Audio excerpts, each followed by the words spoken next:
तो महाभारत का श्लोक है, दोषीलो मातृदोषेन पितृदोषेन मूर्खता कार्पण्यम वंश दोषेन आत्मदोषाय दरिद्रता। इसका भावार्थ यह है कि बच्चे, चाहे बच्चे हो या बच्चियां हो, अगर चरित्रहीन है तो माँ के दोष के कारण, पितृदोषेन मूर्खता, अगर बच्चा मूर्ख रह गया जीवन में तो पिता के दोष के कारण, कार्पण्यम वंश दोषेन, अगर बच्चे में डरने की भावना है, बच्चा डरपोक है तो वंश के दोष के कारण ऐसा होता है। और आत्मदोषाय दरिद्रता, अगर वो जीवन में गरीबी है, गरीबी से जी रहा है तो अपने दुख के कारण, अपने पाप के कारण ऐसा होता है।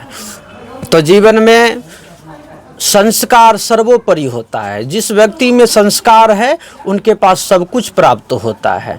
तो संस्कार केवल हमारी माँ हमको दे सकती है, और ये केवल मैंने शास्त्रों में भी प्रमाण है।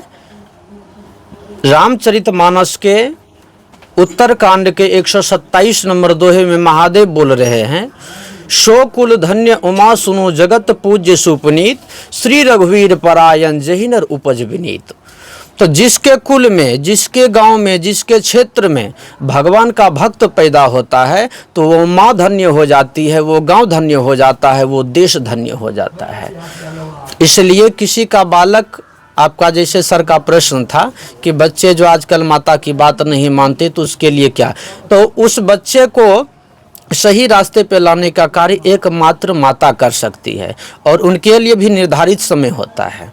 जब बच्चे चलने के लिए नहीं सीखे हों तभी उनमें आप संस्कार दे सकते हैं। जब बच्चा स्वयं अपने पैर पे चलने लगा हो, ठीक से वाणी निकलने लगी हो, उनके बाद चाहिएगा उनको कंट्रोल करना संभव नहीं है, क्योंकि संस्कार तब दीजिए जब वो नाबोध हो, जब वो स्वयं संसार के रस को जानने लगा हो, तब चाहिएगा ज्ञान देना, तो नहीं होता है।